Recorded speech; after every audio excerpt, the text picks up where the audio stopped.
आपण आगामी आसाम निवडणुकांबद्दल बोलणार आहोत आणि जी व्यक्ती प्रामुख्यानं याबद्दल बोलणार आहे ती म्हणजे मनीष कुमार, जे आता जवळपास 2-3 आठवड्यांपासून तिथे सर्वत्र फिरून नेत्यांशी बोलत आहेत. पण चर्चा सुरू करण्यापूर्वी मला वाटलं की मी राज्याची पार्श्वभूमी निवडणुकीच्या दृष्टीने मांडायला हवी. गेल्या 2 विधानसभा निवडणुकांमध्ये भाजप आणि त्यांच्या मित्रपक्षांनी दोन्ही निवडणुका जिंकल्या आहेत. पहिल्या निवडणुकीत पहिल्या आणि दुसऱ्यातला फरक हा आहे की 2016 मध्ये AUDFनी स्वतंत्रपणे निवडणूक लढवली. 2021 मध्ये ते काँग्रेससोबत एकत्र लढले. आता 2021 मध्ये तुम्हाला आश्चर्यकारक गोष्ट ही दिसेल की मतं जवळपास अर्ध्या टक्क्याच्या आत सारखीच आहेत, पण जागा भाजप प्लसला 75 आणि 50 असं आहे. कारण भाजप शहरी भागांमध्ये खूप मजबूत आहे आणि ग्रामीण भागात अगदी कॉन्टे की टक्कर आहे. तर ही सध्याची परिस्थिती आहे. लोकसभा निवडणुका सुद्धा झाल्या आहेत, पण त्या निवडणुकांमध्ये तुम्हाला माहीत आहे काँग्रेस 14 जागा पण 22 उमेदवार. आता जेव्हा तुम्ही असं काही करता तेव्हा तुम्ही तुमची मतं विभागता. निवडणुकांच्या बाबतीत मैत्रीपूर्ण लढती अमैत्रीपूर्ण बनतात. तर ही सद्यस्थिती आहे. आणि आता आपण 2026च्या निवडणुकांकडे जात आहोत. फक्त 2-3 नेत्यांकडे बघा. एक आहेत मुख्यमंत्री श्री बिस्वा, ते जालुकबारीतून उभे आहेत. ते 4 किंवा 5 वेळा जिंकले आहेत आणि मागच्या वेळी त्यांचं मताधिक्य फक्त 50% जास्त होतं. त्यामुळे मला वाटत नाही की त्यांना फारसा धोका आहे. मग जोरहाटमधून श्री गौरव गोगोई, तरुण गोगोई यांचे पुत्र, जे राज्याचे मुख्यमंत्री होते, ते जोरहाट या मतदारसंघातून उभे आहेत, जिथे श्री नावाचे गृहस्थ आहेत गोस्वामी, जे 3 वेळा तिथून निवडून येत आहेत आणि मताधिक्य बऱ्यापैकी चांगलं आहे, 5 ते 7%. आसाममध्ये असे 6 मतदारसंघ आहेत जिथे काँग्रेसला 20% मताधिक्य आहे, पण श्री गोगोई यांनी हा निवडला आहे का हे फक्त त्यांनाच माहीत. आणि शेवटी आहेत श्री AUDFचे बदरुद्दीन. ते मागच्या 2 निवडणुका लढले नाहीत, पण ते अशा मतदारसंघातून लढत आहेत जिथे AUDF जिंकत आली आहे. तर ते एका सुरक्षित जागेवरून लढत आहेत. आता आपण आसाममध्ये काय घडत आहे याबद्दल बोलूया. तुम्ही आम्हाला सांगा, तुम्ही जवळजवळ 3 आठवड्यांपासून तिथे प्रवास करतात. चांगल्या हॉटेल्समध्ये खाण्याव्यतिरिक्त तुम्हाला काय आढळलं? तर जिथपर्यंत माझ्या प्रवासाचा प्रश्न आहे, मी खूप प्रवास केला आणि ही माझी तिथली 5वी निवडणूक होती. विधानसभा निवडणूक जी मी कव्हर केली, लोकसभा निवडणूक मी आसाममध्ये कधीच कव्हर केली नाही. पण विधानसभेच्या निवडणुकीत जो मी फरक पाहिला, जसं की तुम्ही म्हणालात की ही पहिली निवडणूक आहे जिथे विरोधी पक्षाने मुख्यमंत्रीपदासाठी आपला एक चेहरा दिला आहे. तर ह्यावेळची जी निवडणूक आहे ती हेमंत बिस्व शर्मा विरुद्ध गौरव गोगोई आहे. गौरव गोगोई, तुम्ही म्हणालात की जोरहाटच्या जागेवरून लढत आहेत. जोरहाटची जागा, ते जोरहाट संसदीय मतदारसंघाचे देखील प्रतिनिधित्व करतात. आणि आधी हेमंत बिस्व शर्मा म्हणाले होते की जर गौरव गोगोई विधानसभेची निवडणूक जोरहाटमधून लढले तर मी सुद्धा तिथून लढेन. आणि 2024 मध्ये जेव्हा लोकसभा निवडणूक होत होती तेव्हा हेमंत बिस्व शर्मा यांनी जोरहाटच्या जागेला प्रतिष्ठेचा मुद्दा बनवलं होतं. तिथे त्यांच्या अर्ध्याहून अधिक मंत्रिमंडळातील मंत्री तळ ठोकून होते. असा एकही कोपरा नव्हता जिथे हेमंत बिस्व शर्मा यांनी प्रचार केला नसेल. तरीही गौरव गोगोई जिंकले.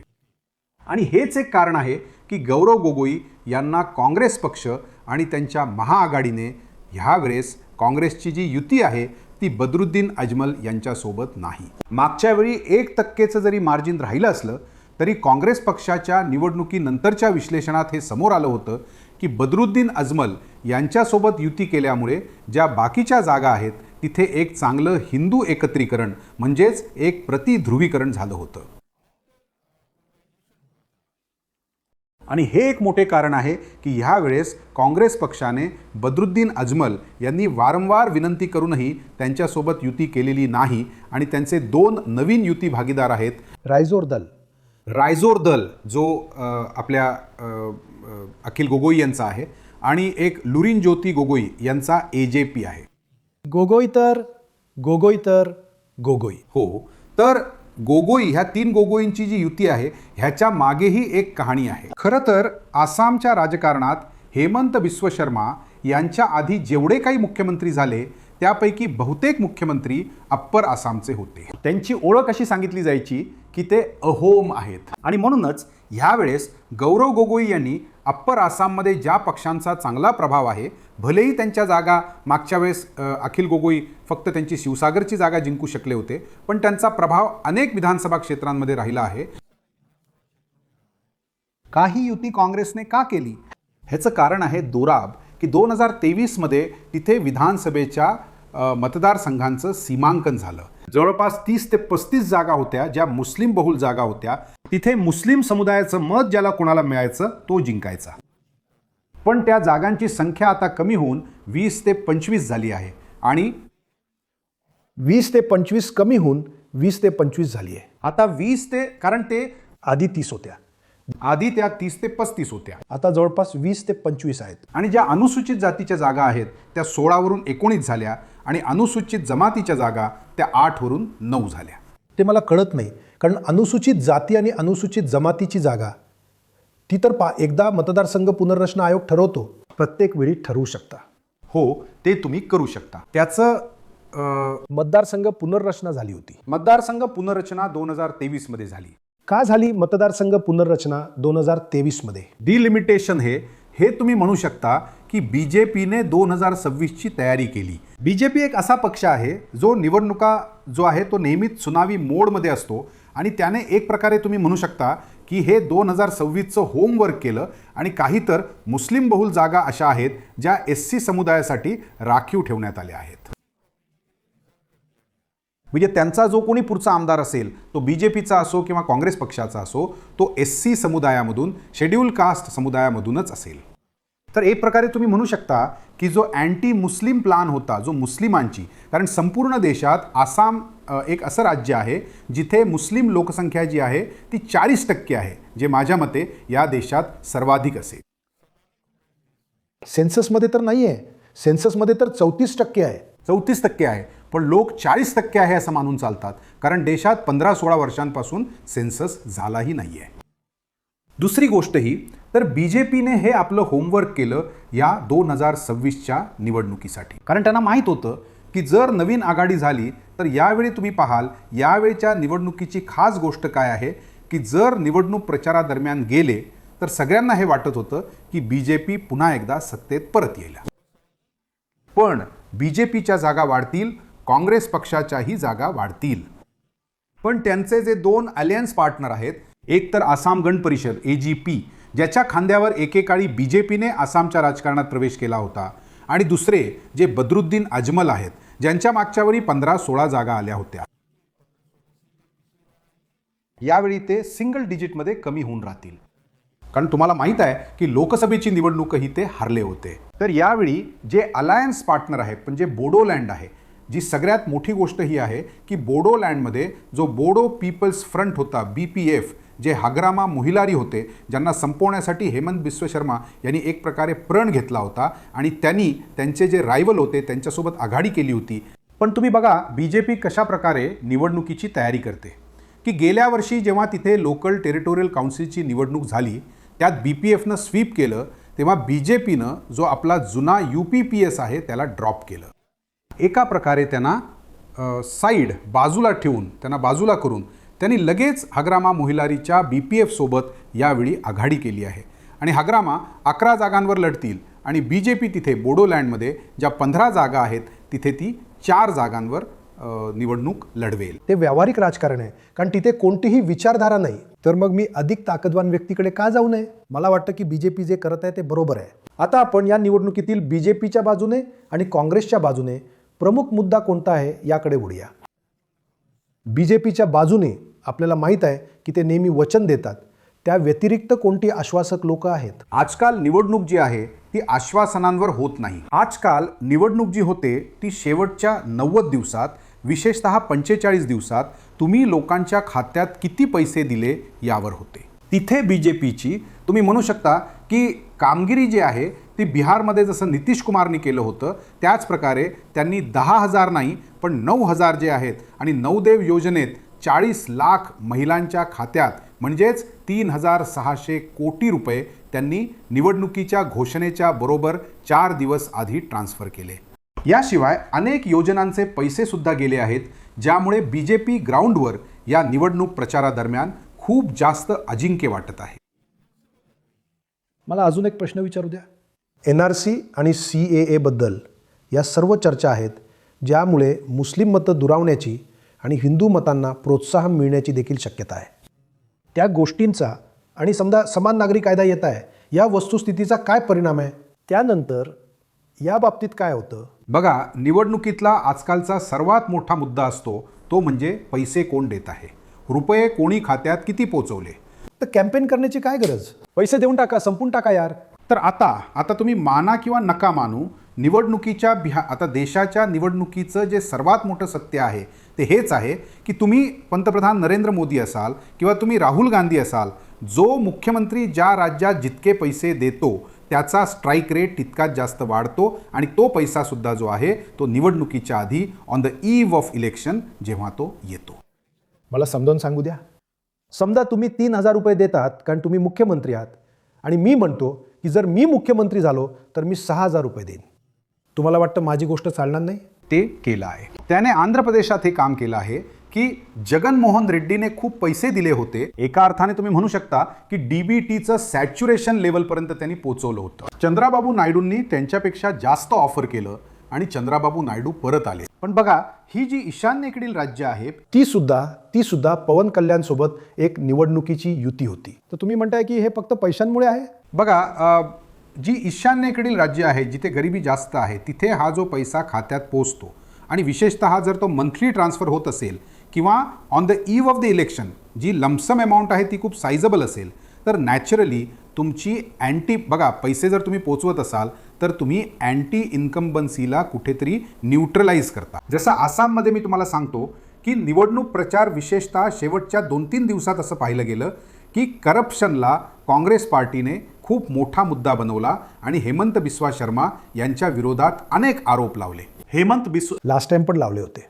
नाही, पण ह्यावेळी काँग्रेस पार्टी असो किंवा राहुल गांधी असोत, प्रियंका गांधी असोत, सर्वांनी त्यांच्यावर असं म्हटलं आहे की जर त्यांचं सरकार आलं तर ह्यांना तुरुंगात पाठवतील, ह्यांच्या विरुद्ध इन्क्वायरी करवतील. पण आजकाल काय होतंय दोराब, की जे पैसे सरकार पोचवतात त्या पैशांपुढे हे सगळे चार्जेस जे आहेत ते कुठेतरी थोडेसे न्यूट्रलाइज होऊन जातात. लोकांना वाटतं की अरे किमान ह्यांनी आपल्याला पैसे तरी दिले आहेत. आणि विशेषतः जर तुम्ही महिला मतदारांना जर पैसे दिलेत तर महिला मतदारांचं जे मत आहे ते एक प्रकारे तुम्ही कम्प्लिटली आपल्या बाजूनी आपल्यासोबत जोडण्यात यशस्वी होता. मी तुम्हाला एक गोष्ट सांगतो की जसं तुम्ही पाहिलं असेल की बिहारमध्ये जिथे कुठे आम्ही NDAच्या सभांना जात होतो तिथे महिलांची संख्या ह्यावेळी खूप जास्त होती. हेमंत बिस्व शर्मांच्या पण आसाममध्ये जेवढ्या पण सभा होत होत्या, त्यांचे रोड शो होत होते, तिथे महिला येत होत्या आणि त्याच महिला होत्या ज्यांच्या खात्यात अरुणोदय स्कीमचे पैसे जात होते. आणि अरुणोदय जी आहे बिहारच्या तुलनेत ही एक ऑनगोईंग स्कीम आहे. कारण तुम्ही म्हणालात की काँग्रेस पार्टीने तिथे आपल्या वचनात म्हटलं आहे की ते 50,000 रुपये स्वयंरोजगारासाठी देतील. पण त्याचबरोबर हेमंत बिस्व शर्मांनी ज्यांचा मॅनिफेस्टो निर्मला सीतारामन यांनी रिलीज केला होता, त्यांनी म्हटलं की ही अरुणोदय स्कीम ज्यात ते 1,250 रुपये देत आहेत तर येत्या 5 वर्षात ते वाढवून फेज वाईज ते 3,000 रुपये पण करतील. तर असं नाही आहे की कुणी एकदा पैसे देऊन घरी बसतं. मी असं ऐकलं आहे की तुम्हाला माहीतच आहे, भाजप स्थानिक लोकांसाठी जमिनीच्या हक्कांचं आश्वासनही देत आहे. ब्रह्मपुत्रेवर आणखीन पूल. तुम्ही म्हणतात की रोख रक्कम ते सगळं पुसून टाकत आहे. हे बरोबर आहे का? नाही, बघा, ते सगळे जे मोठे मोठे पूल बनतात ते लोकांना असं वाटतं. बघा, जसं मी आसाममध्ये जेव्हा प्रवास करत होतो तेव्हा जे हार्डकोर BJP मतदार आहेत तेही एक गोष्ट मान्य करत होते की भ्रष्टाचार, जो मुख्यमंत्र्यांवर भ्रष्टाचाराचे आरोप लागत आहेत त्यात कुठेतरी काहीतरी सत्य आहे. पण त्याचबरोबर ते तुम्हाला हेही दाखवत होते की बघा, इथे गुवाहाटी शहरात किती फ्लायओव्हर्स बनले आहेत, किती चांगले 4 लेनचे रस्ते बनले आहेत. तर हे जे रस्ते बनतात, फ्लायओव्हर्स बनतात, ते कुठेतरी चीफ मिनिस्टर यांच्या विरोधात जे करप्शनचा आरोप आहेत त्यांनाही न्यूट्रलाइज करतात आणि अनेक लोकांमध्ये तो करप्शन आता तितका मोठा मुद्दा बनून समोर येत नाही. So obviously development is taking place. Corruption is taking place. So people are saying, forget the corruption, think of the development and think of the money that's coming to us, and that is what is generating the vote. बघा दोराब, हे तर तुम्हाला माहीत आहे, मी वारंवार म्हणतो की आजकालचा जो वोटर आहे त्याचा सरळसोट एकच सिद्धांत आहे की तू मला नोट दे, मी तुला वोट देईन. तो आता नेत्यांसोबत ट्रान्झॅक्शनल रिलेशन ठेवतो.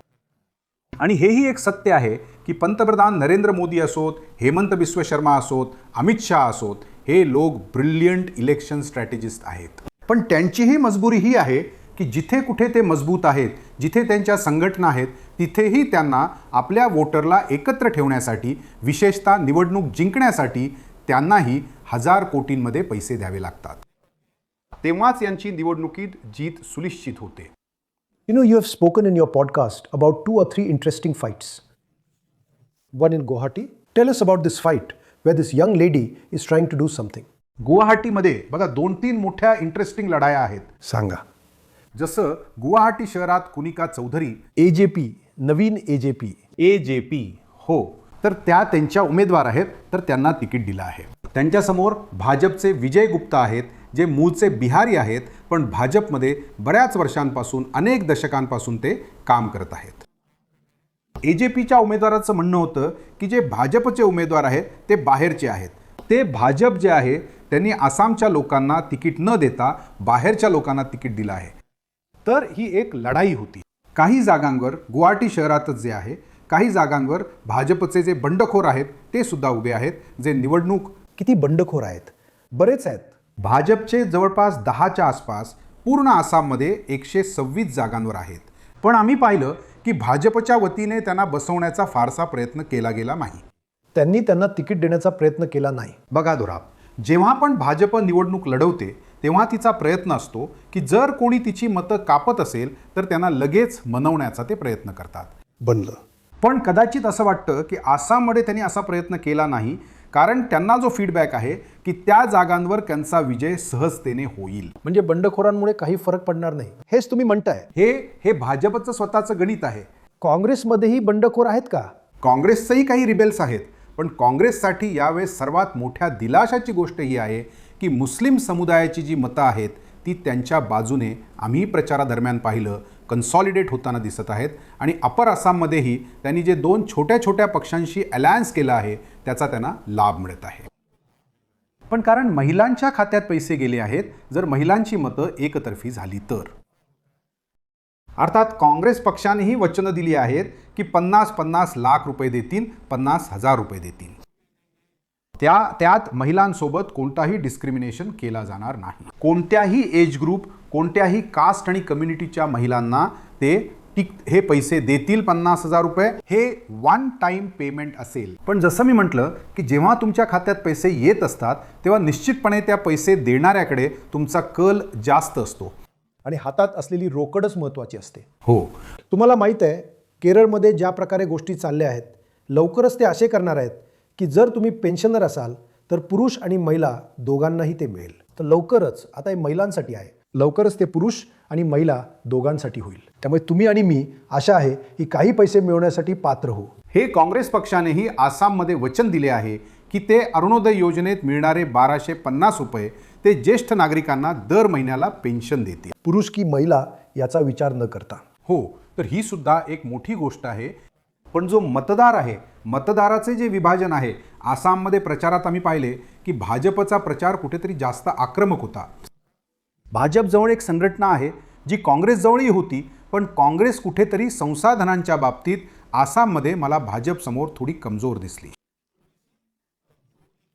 तरीही शेवटच्या 4-5 दिवसात त्यांच्या नेत्यांनी जोरदार प्रचार केला आहे. पण प्रचाराने काही होतं असं नाही. ते एक सायकोलॉजिकल, सोशल मीडियावर तुम्ही एक हवा निर्माण करण्याचा प्रयत्न करता. मतदार जो आहे तो निवडणुकीच्या आधीपर्यंत किंवा जसा जसा त्याच्या खात्यात पैसा येतो तसे तसे त्याचे मन त्याच हिशोबाने तयार होत जाते. तसेच हे यामुळे आहे का की सध्याचे सरकार, सध्याचा पक्ष नाही, माफ करा, 10 वर्षापासून सत्तेत आहे. याचा अर्थ असाही होतो का की प्रत्येकजण त्यांच्यासोबत घडलेल्या कुठल्याही गोष्टीसाठी, त्यांच्यासोबत जे चांगलं घडलं आहे त्यासाठी त्यांच्याकडे पाहतो आणि म्हणतो की भाजपने हे आमच्यासाठी केलं आहे, त्यामुळे इतका काळ सत्तेत राहिल्याचा त्यांना फायदाही आहे. ही गोष्ट कुठेही नाकारता येत नाही की बघा तिथे डबल इंजिनच्या सरकारचा एक प्रभाव दिसत आहे.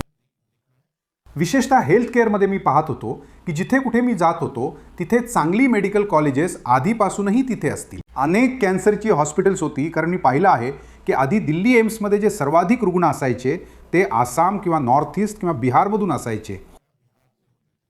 पण आसाममध्ये आरोग्याच्या पायाभूत सुविधांवर खूप खर्च झाला. त्यासोबतच रस्त्यांच्या पायाभूत सुविधा ज्या आहेत, रस्ते जे आहेत, अंतर्गत रस्ते, गावाकडचे ग्रामीण रस्त्यांचे हायवे, त्यावर बराच बदल दिसला. 10 वर्षात बरेच काही झाले. त्याच्या आधीही व्हायचं. आसाम हे केंद्रात असलेल्या कोणत्याही सरकारसाठी एक प्राधान्याचं राज्य राहिलं आहे. पण तिथे लोकांमध्ये हा एक विश्वास जो आहे भाजपबद्दल थोडा जास्त दिसला की हे सरकार आहे तर काम करत आहे. हो, हे सुद्धा त्यांचे कोअर मतदार आहेत. ते हेही मानत होते की भ्रष्टाचारही वाढला आहे, पण त्यांचं म्हणणं होतं की कामही तर होत आहे. तर या सगळ्याचा सारांश सांगायचा झाल्यास तुम्ही सांगाल का आसाममध्ये कोण आघाडीवर आहे? नक्कीच भाजप. आणि हे अगदी स्पष्ट दिसतंय की जिथपर्यंत आसामचा प्रश्न आहे ते सत्तेत परत येत आहेत. आम्ही पोल ऑफ पोल्स करतो, म्हणजे आम्ही पोल्स करतो असं नाही, पण जो पोल ऑफ पोल्स आम्ही केला आहे, म्हणजे आम्ही नाही केला, ज्यात आम्ही 9 किंवा 10 पोलची सरासरी काढतो, त्यानुसार भाजपला 83 जागा, काँग्रेसला 40 आणि इतरांना 3 जागा मिळतील असं दिसतं. तर आता वाट पाहूया. तुम्हाला फक्त थोडीच वाट पाहिजे. वाट पाहूया आणि बघूया काय होतं. धन्यवाद मनीष बाबू, खूप खूप धन्यवाद. खूप खूप धन्यवाद दोराब. तुमच्यासोबत बोलण्याचा नेहमीच एक वेगळा दृष्टिकोन असतो. एक वेगळं तुम्ही म्हणू शकता की लोकांसाठी ज्ञानप्राप्ती होते. डिकोडरवर आमची ही विशेष चर्चा सुरू राहील. पाहत रहा डिकोडर.